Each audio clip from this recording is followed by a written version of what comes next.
దేవుని స్తోత్రం. అనుదిన వాక్య భాగానికి స్వాగతం. మనం కొద్ది సమయం దేవుని వాక్యాన్ని ధ్యానం చేసుకుందాం. యెషయా గ్రంథం నుంచి 6వ అధ్యాయం 9వ వచనం. నీ దేవుడైన యెహోవా నామమును బట్టి ఆయన నిన్ను శృంగారించినందున, ఇశ్రాయేలు పరిశుద్ధ దేవుని నామమును బట్టి దూరము నుండి నీ కుమారులను తమ వెండి బంగారములు తీసుకుని వచ్చుటకు ద్వీపములు నా కొరకు కనిపెట్టుచున్నవి. తర్షీష్ ఓడలు మొదట వచ్చుచున్నవి. చిన్న ప్రార్థన. పరిశుద్ధాన మా తండ్రి, ఈరోజు అనుదిన వాక్య భాగానికి స్వాగతం. మీ మహాకనికరను బట్టి, కృపను బట్టి మీ పాద సన్నిధికి వస్తున్నాం. నీ దేవుడైన యెహోవా నామమును బట్టి ఆయనను శృంగారించినందున, ఇశ్రాయేలు పరిశుద్ధ దేవుని బట్టి దూరము నుండి నీ కుమారులను తమ వెండి బంగారములు తీసుకుని వచ్చుటకు ద్వీపములు నా కొరకు కనిపెట్టుచున్నవి. తర్షీష్ ఓడలు మొదట వచ్చుచున్నవి అనే వాక్య భాగాన్ని ధ్యానించుకోబోతున్నాం. ఈ వాక్య భాగాన్ని సత్యాలను మేము గ్రహించి మీరు మా కొరకు సిద్ధపరిచిన వెండి బంగారాలను స్వతంత్రించుకోవటానికి, మీరు మా కొరకు సిద్ధపరిచిన కుమారులను మేము స్వతంత్రించుకోవటానికి, ఆ తర్షీష్ ఓడల్లో వచ్చే ఆ సమస్తాన్ని మేము స్వాధీనపరుచుకోవటానికి మీరు మమ్మల్ని శృంగారించవలసి ఉన్నది. మీరు శృంగారించటం వలనే వారిని మేము ఆకర్షించుకుంటున్నాం. ఈ విషయాన్ని మేము ఎప్పుడూ మర్చిపోకున్నట్లు మీ మార్గంలో ఎలా నడవాలో మాకు బోధించి సహాయించమని యేసును ప్రార్థిస్తున్నాం తండ్రి. ఆమేన్. చూడండి, దేవుడు మనని శృంగారిస్తున్నాడు. ఇప్పుడు సినిమాలో చూడండి, వాళ్ళు ఎంత అసహ్యకరంగా ఉన్నా సరే, ఎంత నల్లగా ఉన్నా సరే ఆ ముఖానికి రంగేస్తారు.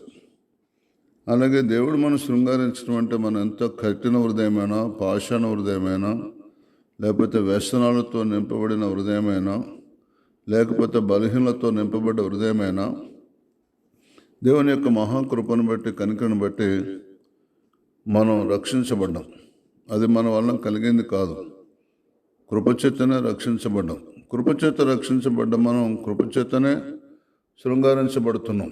శృంగారించడం అంటే సాధువైనట్టు, మృదువైనట్టు గుణమైన అక్షాపు అంతరంగ స్వభావం మనకు అలంకారంగా ఉన్నది.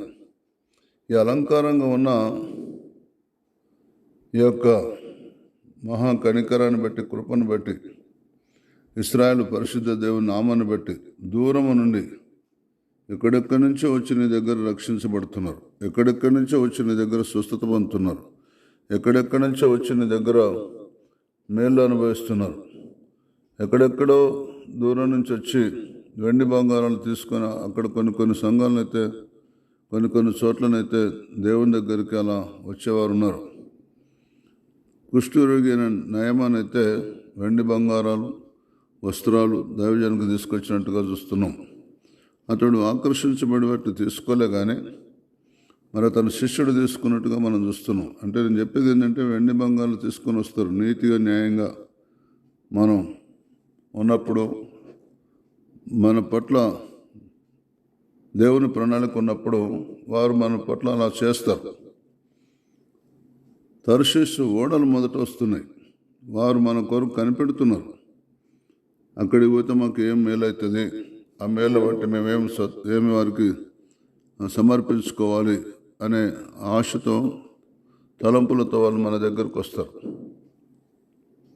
అయితే ఎవరికి ఇలాంటి కృప అనుగ్రహించబడుతుందంటే, 103వ కీర్తన 6వ వచనం ప్రకారం, ఏ క్రైస్తవుడైతే, సేవకుడైతే, భక్తుడైతే, సంఘమైతే, పరిచారకులైతే, అపోస్తులైతే, ప్రవక్తలైతే, సువార్తికులైతే, కాపులైతే, ఉపదేశకులైతే, భక్తులైతే, 103వ కీర్తన 6వ వచనం ప్రకారం యెహోవా నీతికలను జరిగించుచు, అనగా దేవుని సువార్త జరిగిస్తూ, దేవుని స్తుతియాగం చెల్లిస్తూ, దేవుని కొనియాడుతూ, దేవుని గురించి పాటలు పాడుతూ, దేవుని గురించి ప్రకటిస్తూ, దేవుని గురించి ఆయన ఆత్మచేత నడుస్తూ, బాధల్లో, కష్టాల్లో, దుఃఖంలో, ఇరుకులో, ఇబ్బందులు ఉన్న వారికి న్యాయం తీర్పు తీరుస్తూ, ఎవరిని ఆదుకుంటున్నారో, ఎవరిని ఓదార్స్తున్నారో వారి విషయంలో మాత్రమే దేవుడు ఇలా చేస్తాడు. కనుక ఆయన యెహోవా నీతిక్రియలను జరిగించచ్చు. దేవుని నీతిక్రియలు జరిగించడానికి దేవుడిని నన్ను ఎన్నుకున్నాడు. బాధింపబడే వారందరికీ దేవుని పనులు చేసుకుంటూ నువ్వు బాధలు అనుభవిస్తే దేవుడు తప్పకుండా నీకు న్యాయం చేస్తాడు. నీ సొంత పనులు చేసుకుంటూ లేదా దుర్నీతి కార్యాలు చేసుకుంటూ నువ్వు బాధలు అనుభవిస్తే దేవుడు నీకు న్యాయం తీర్చడు. కనుక దయచేసి దేవుని కృప నీ మీద ఉన్నదని మాత్రం జ్ఞాపకం ఉంచుకో. దేవుని దయాదాక్షలు నీ మీద ఉన్నాయి. ఆయన కనికరం నీ మీద ఉన్నది. ఆయన కటాక్షం నీ మీద ఉన్నది. కృపగల దయగల హస్తానికి తోడుగా ఉన్నది. దేవుని ఏర్పాటు చేసుకొని పిలుచుకున్నాడు. ఆయనను ఎందుకొరకు ఎన్నుకున్నాడు, ఎందుకొరకు ఏర్పాటు చేసుకున్నాడు, ఎందుకొరకు పిలుచుకున్నాడు? ఒకసారి ఆలోచన చేయాలి. మనం దేవుని యొక్క నీతి క్రియలు జరిగించడానికి ఎన్నుకున్నాడు మనని.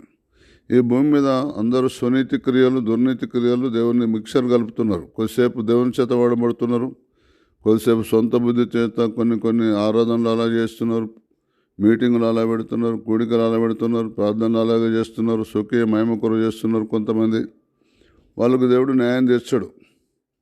మరి ఎవరికయ్యా దేవుడు న్యాయం తీర్చాడంటే ఆయన నీతికలు జరిగించే వారికి మాత్రమే, అనగా దేవుని ఆలోచన ప్రకారం నడిచే వారికి మాత్రమే న్యాయం తీరుస్తాడు.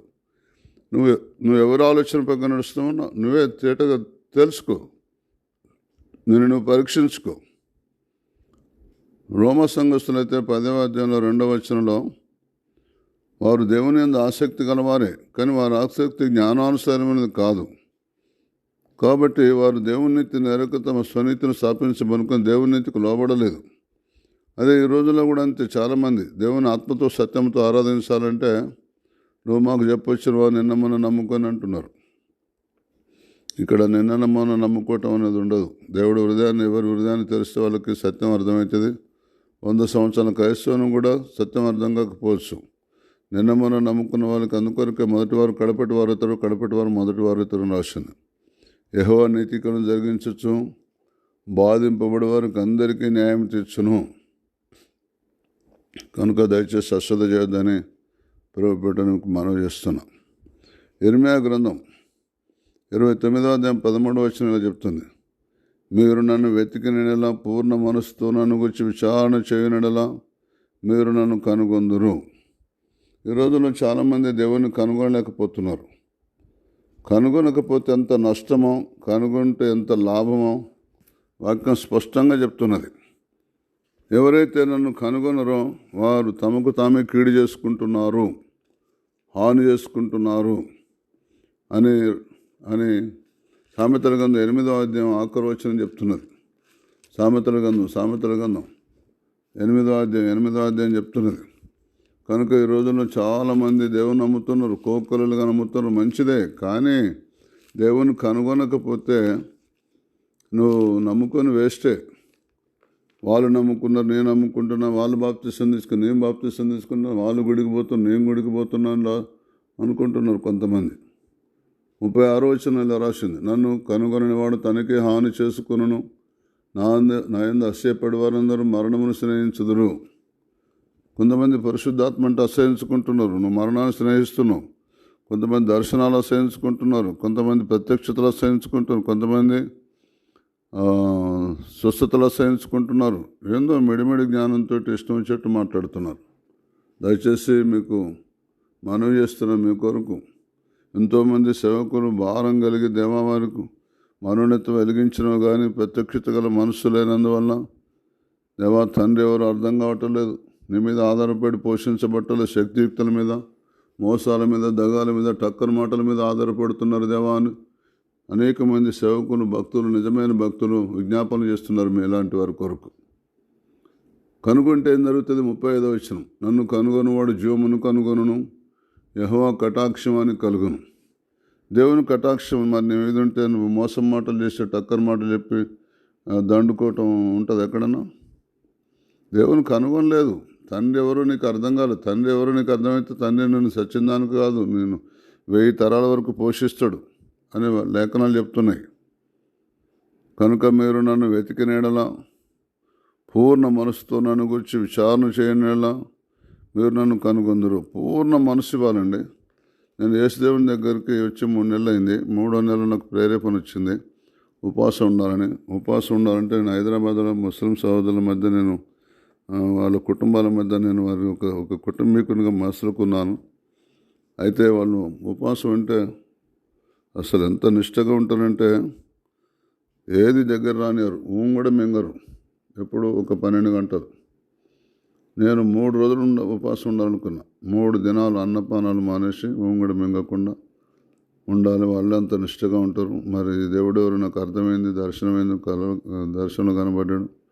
నేను భయంకరమైన దుర్దినాలు అప్పుల బాధలో ఉన్నా కనుక తప్పకుండా దేవుడు నాకు సహాయం చేస్తాడని నమ్మకం కలిగి 3 దినాలు ఖచ్చితంగా ఉపవాసం ఉంటే 3 దినాలు పాపాలే.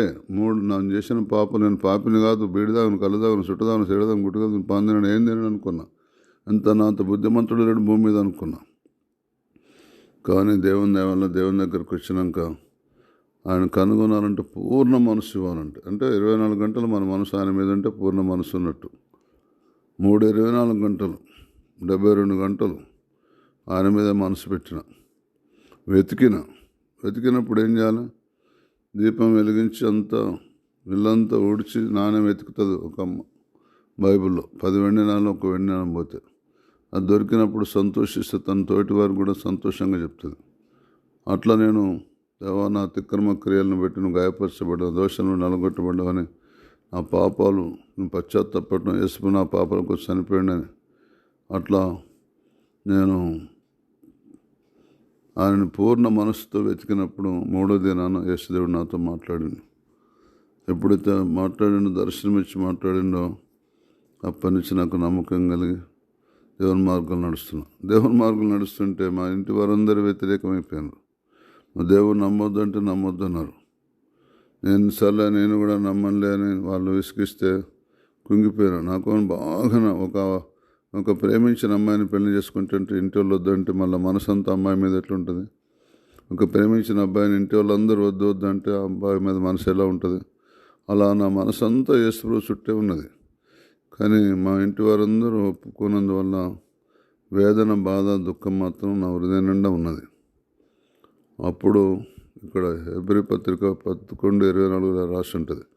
మోషే పెద్దవాడినప్పుడు విశ్వాసం బట్టి ఐగుప్తు ధనము కంటే క్రీస్తు విషయం నింద గొప్ప భాగ్యమని ఎంచుకొని అల్పకాలం పాపభోగులు అనుభవించటం కంటే దేవుని ప్రజలతో శ్రమ అనుభవించడం మేలని యోచించి ఫరో కుమార్తెకు కుమారుడు అనిపించుకున్నట్టుకు ఒప్పుకొనలేదు. ఏలైనగా అతడు ప్రతిఫలంగా కలుగు బహుమానమందు దృష్టి ఉంచెను అని రాస్తున్నది. ఎవరైతే మరి ఈ అల్పకాలం పాపభోగాల కొరకు, లోకంలో సంపాదన కొరకు పరిగెత్తుతున్నారో, శరీరాశలు, నేత్రాశలు, జీవపు డంబాల కొరకు, నువ్వేం పరిగెత్తడం అవసరం లేదు. నిన్ను గొప్ప ధనవంతుడు చేస్తాడు దేవుడు. నేను కిరాయి ఇంట్లో ఉంటే చాలు దేవుడా, నా అప్పులు తిరిగి పొట్ట కలిస్తే చాలు అనుకున్నా. ఎక్కడ అప్పులు తిరగటం, ఎక్కడ కిరాయి ఇల్లు. నేను కోరుకోలేదు ఇల్లు కావాలని, ఇల్లు ఇచ్చిండు. నేను కోరుకోలేదు సమృద్ధిగా దీవించబడాలని, సమృద్ధిగా దీవించాను. నా బట్ట గడిస్తే చాలు, నా పిల్లలు, నా భార్య అనుకున్నా. కానీ 10 మంది కుటుంబీకులకు బట్ట ఇచ్చేటట్టుగా దీవించాను. 10 మంది కుటుంబానికి సరిపోయే బట్టలు ఇచ్చేటట్టు ఒక సంవత్సరానికి, ప్రతి సంవత్సరం అలా 10 కుటుంబాలకు పోషణ జరిగేటట్లు మరి ఆ విధంగా దీవించాను. నాలాగా ప్రతి సేవకుడు, ప్రతి విశ్వాసం ఉంటే అసలు దేశంలో కరువు ఉంటుందా? దేశంలో బాధలు ఉంటాయా? కొట్లాటలు ఉంటాయా? ముంచుకోటాలు ఉంటాయా? సంపుకోటాలు ఉంటాయా? ఏముండవు అసలు. కనుక దయచేసి అసలు చేయకండి. మోషే పెద్దవాడైనప్పుడు విశ్వాసాన్ని బట్టి ఐగుప్తు ధనము కంటే క్రీస్తు విషయమైన ఎంతో గొప్ప భాగ్యం. యేసు ప్రభువులు నిందిస్తున్నారు మమ్మల్ని. నిందించండి, మాకు ఇంకా భాగ్యవంతులం అవుతాం. ఈ భాగ్యంలో అంతా తీసేస్తే మనం సంపద పరలోకంలో అంతకన్నా ఎక్కువ భాగ్యంలోకి వెళ్ళిపోతాం మేము. తెలుసా మీకు ఆ సంగతి? నువ్వు మమ్మల్ని హింసిస్తున్నావు, బాధ పెడుతున్నావు, నువ్వు ఎక్కడికి పోతావు నీకు తెలుసా? క్రైస్తవుడు ఎందుకు ఓర్చుకుంటుండు? యేసు ప్రభువుకు పడ్డ దెబ్బల్లో కొద్దిగా తక్కువైనవేమో వాళ్ళని కొడుతున్నావు కావచ్చు అని పౌలు భక్తుడు మరి కొలసిలకు ఆసుపత్రికలో చెప్తున్నాడు. కొదవైన దెబ్బలు నా శరీరం నేను అనుభవిస్తున్నా అంటాడు. అలాగే క్రైస్తవులు ఓర్చుకుంటున్నారు. వేరే కులం, వేరే జాతి, వేరే మతాన్ని ఓర్చుకోమని చూద్దాం. ఓర్చుకోరు. కత్తికి కత్తి, మళ్ళీ పంటికి పన్ను, ప్రాణానికి ప్రాణం. వేరే జాతుల జోలికి పోయి చూడండి. ఇప్పటికైనా మీకు అర్థం కావట్లేదా క్రైస్తవులు ఎంత దేవుని ప్రేమ ఉన్నదని? మోషే పెద్దవాడినప్పుడు విశ్వాసం అంటే ఐగుప్తు ధర్మం కంటే క్రీస్తు విషయమైన ఎంతో గొప్ప భాగ్యమని ఎంచుకొని అల్పకాలం పాపభోగం అనుభవించడం కంటే క్రైస్తవుని చంపి అల్పకాలం పాపభోగాలు అనుభవిస్తావు, అనుభవించిన తర్వాత ఎట్టుపోతావో నీ దారి తెలియదు, నీ గురువులకు తెలియదు, నీ పెద్దలకు తెలియదు. పాపం వాళ్ళు చెప్పలేరు, నీకు అర్థం కాలేదు. నువ్వు ఆవేశంతో నీ జీవితాన్ని నువ్వే నాశనం చేసుకుంటున్నావు. దేవుని ప్రజలతో శ్రమ అనుభవించడం మేలని యోచించి చూసిన భక్తి అంటే ఏంటిదో నిందలేస్తే అదే గొప్ప భాగ్యంగా భావిస్తున్నాడు. దేవుని సేవకుడు, దేవుని భక్తుడు, దేవుని విశ్వాసి ఎవరన్నా ఆ విధంగా ఉంటారో? నిందలేస్తే మళ్ళీ మామూలుగా తిట్టారు తెలుసా. అన్యజనులైతే అట్లా చేయరు, ఏ క్రైస్తవుడు చేయడు. ఒకవేళ ఇక్కడ క్రైస్తవుడు చేస్తే దేవుని జ్ఞానం లేని క్రైస్తవులు అలా చేస్తారు. దేవుడు ఎవరు అర్థం పెద్దవారు కాదు, చిన్నపిల్లలు లాంటి క్రైస్తవులు, ఆత్మీయంగా ఎదగిన వారు అలా చేస్తారు. కానీ ఆత్మీయంగా ఎదిగిన వారు నిందే గొప్ప భాగ్యం ఎంచుకుంటారు. ఆత్మీయంగా ఎదిగిన వారు అల్పకాలం పాపభోగాల వైపు మనసు పెట్టరు.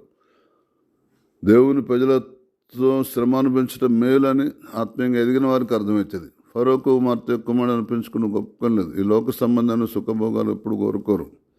ఏలైనగా అతడు ప్రతిఫలంగా కలుగు బహుమానం దృష్టించండు. దేవుని మార్గం నడిస్తే గొప్ప బహుమానం ఉంటుందని మనసు పెట్టిండు. అది కృప, అది దేవుడు నీకు నాకు ఇచ్చిన ధన్యత. కనుక హెబ్రీ పత్రిక 5:14 ఇలా చెప్తుంది, వయసు వచ్చిన వారు అభ్యాసం చేత మేలు కీళ్ళను వివేచించకు సాధకం చేయబడిన జ్ఞానేంద్రులను కలిగి ఉన్నారు కనుక బలమైన ఆహారం వారికే తగును. వయసు వచ్చిన క్రైస్తవున్నారు, వయసు రాని క్రైస్తవులు ఉన్నారు. మాకు ఒక చిన్న చెల్లెలు కలదు, పరమగీతాలు 8:8 రాసి ఉంటుంది. వివాహ సమయం వచ్చింది దానికి, కానీ వివాహ వయసు రాలేదన్నాడు. క్రైస్తవ సంఘాలు, క్రైస్తవ విశ్వాసులు వివాహ సమయం వచ్చింది, దేవుడు రాకడతి సమీపంగా ఉంది, కానీ పాపం వాళ్ళకు వివాహ వయసు రాలేదు, అంటే ఆత్మీయంగా ఎదగలేదు. మోషే పెద్దవాడి ఉంటే విశ్వాసం అంటే ఐగుప్తు ధనం కంటే క్రీస్తు విషయం ఎంతో గొప్ప భాగాన్ని ఎదిగిన వారు ఎంచుకుంటున్నారు. ఎదగని వారు అలా ఎంచుకోవట్లేదు. అల్పకాలం పాపభోగులు అనుభవించడం కంటే దేవుని పేద శ్రమ అనుభవించడం మేలని ఆత్మీయంగా ఎదిగిన వారు ఎంచుకుంటున్నారు. ఎదిగిన వారు అలా ఎంచుకోవట్లేదు. ఫరో కుమార్తె కుమారుడిని పెంచుకు ఒప్పుకోలేదు. ఏదైనా అతడు ప్రతిఫలంగా కలుగు బహుమానం దృష్టించను. ఎదగని వారికి ఈ బహుమానం సంగతి అర్థం కాదు, ఎంత బోధ చేసినా. ఇవ్వాలంటే దుస్థితిలో ఆత్మీయంగా ఎదగని సంఘాలు, దేవుణ్ణి నమ్మి 30, 40, 50, 60 సంవత్సరాలు, 100 సంవత్సరాల సంఘం కూడా ఆత్మీయంగా ఎదగని సంఘాలు ఎన్నో ఉన్నాయి ఈ లోకంలో. ఆత్మీయంగా ఎదుగుదల లేదు. దేవుణ్ణి పూర్ణ హృదయంతో ఎతకరు.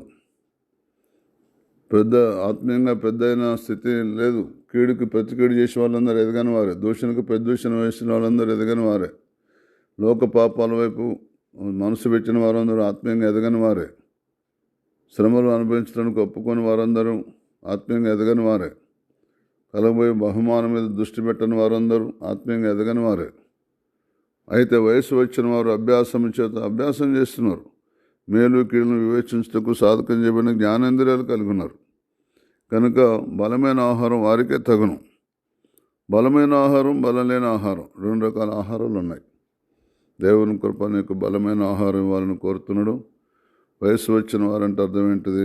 వాక్యానుసారంగా నడిచేవారు. వయసు రాని వారంటే అర్థం ఏంటిది? వాక్యానుసారంగా నడవనివారు. ఆత్మ సంబంధమైన జ్ఞానంతో లేని వారందరూ వయసు రానివారు. ఆత్మ సంబంధమైన జ్ఞానంతో నడిచేవారందరూ వయసు వచ్చినవారు. అందుకనికే దయ్యాలు నిలగొట్టేదెవరు? రోగులను బాగు చేసేదెవరు? సంఘాలు కట్టేదెవరు?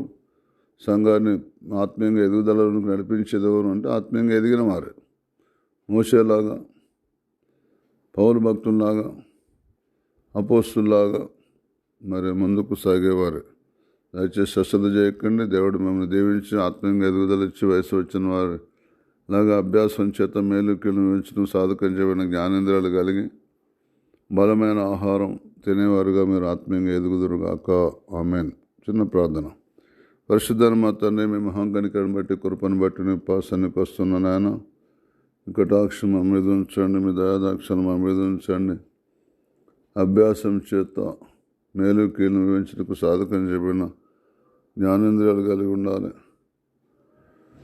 దేవా, మరి నీ దేవుడైన యెహోవా నామమును బట్టి ఆయన శృంగారించినందున ఇశ్రాయేలు పరిశుద్ధ దేవుని నామమును బట్టి దూరమున నీ కుమారులు తమ వెండి బంగారం తీసుకుని వచ్చుటకు ద్వీపములు నా కొరకు కనిపెట్టుచున్నవి తర్షీషు ఓడలు మొదట వస్తున్నావు. యెహోవా నీతికలను జరిగించచ్చు బాధింపబడేవారందరికీ న్యాయం తీరుస్తాను. ముందు నీతికేలు జరిగించే సంఘాలుగా విశ్వాసులుగా పరిశుద్ధులుగా ఉండాలి.